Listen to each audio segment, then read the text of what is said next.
before we do example 3, we're going to do a couple more definitions and pictures to follow. So the union of sets, or A union B. You remember that this means a union because it looks like a U. So A union B is every element that shows up in either of the sets. So if I want to talk about the union of A and B, if I have a bunch of things here, and I have a bunch of things here, we're going to take all of set A and all of set B and list them out. So if A is like boys who are in this class, and B is girls who are in this class, then the union would be every single person in this class, because you're either going to primarily identify as a boy or a girl. So then you would have everybody. The intersection of sets,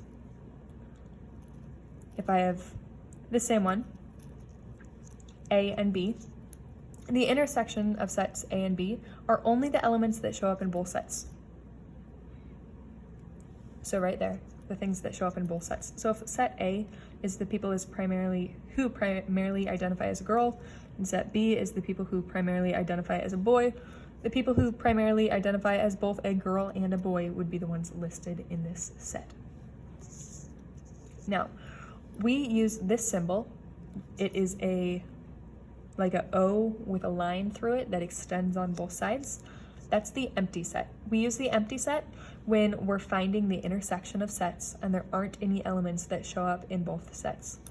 So if A intersect B, there's nothing, then set A and B are called disjointed. So if I use that same example, we have people who identify as a girl and people who identify as a boy.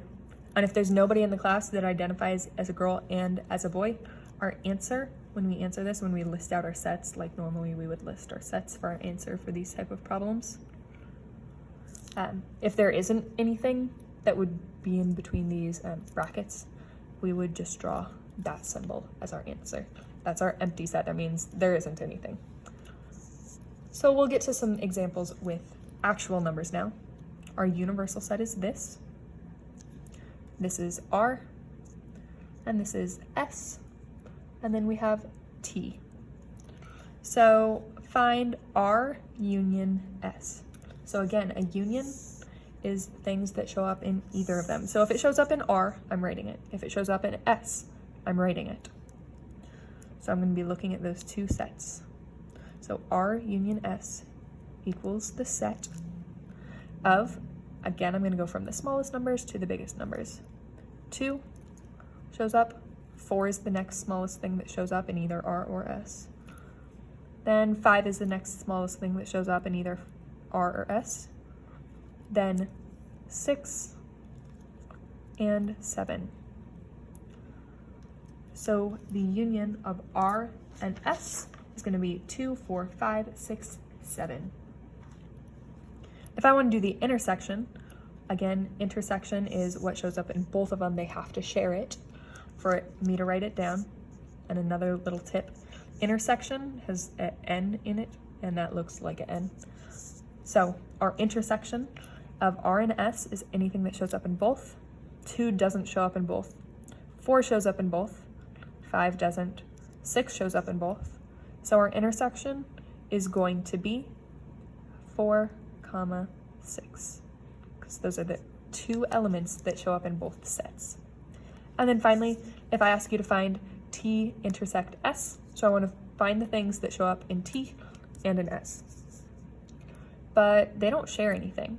So this is an example of where we would say T intersect S is the empty set.